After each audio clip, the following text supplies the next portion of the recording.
تأملات قرآنية. كتاب أنزلناه إليك مبارك ليدبروا آياته وليتذكر أولو الألباب.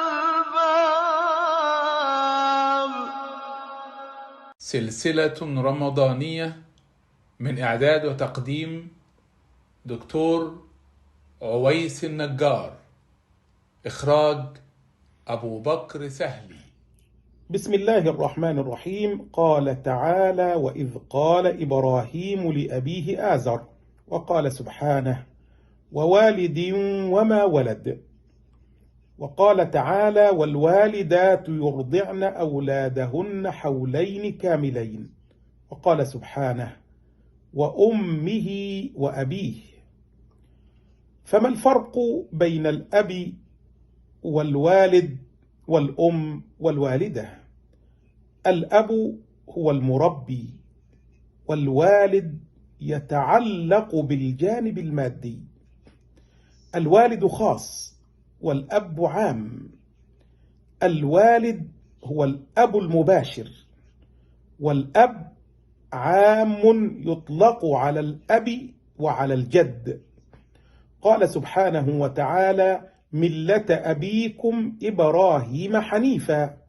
وقال تعالى: أنتم وآباؤكم الأقدمون. وفرق الله تعالى في كتابه العزيز بين المعنى المقدس للأم وبين كلمة الوالدة، فقال تعالى: والوالدات يرضعن أولادهن حولين كاملين.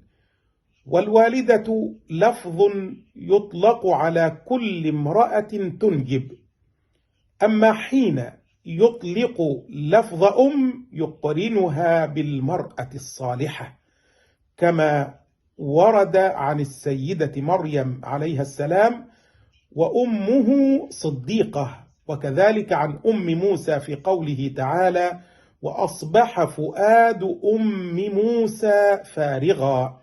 كذلك الأم هي التي تحمل وترضع.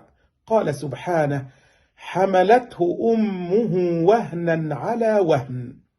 هذا ولفظ الأم أعم من لفظ الوالدة، لذلك كان الأكثر استخداما في القرآن الكريم.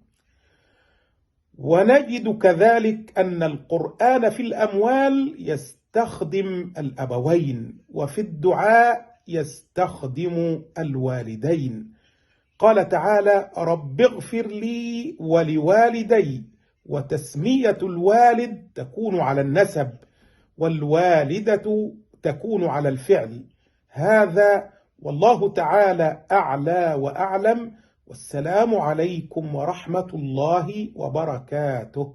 وغدا يتجدد اللقاء مع حلقة جديدة من تأملات قرآنية، ونترككم في رعاية الله وحفظه، مع تحيات رضا عبد السلام.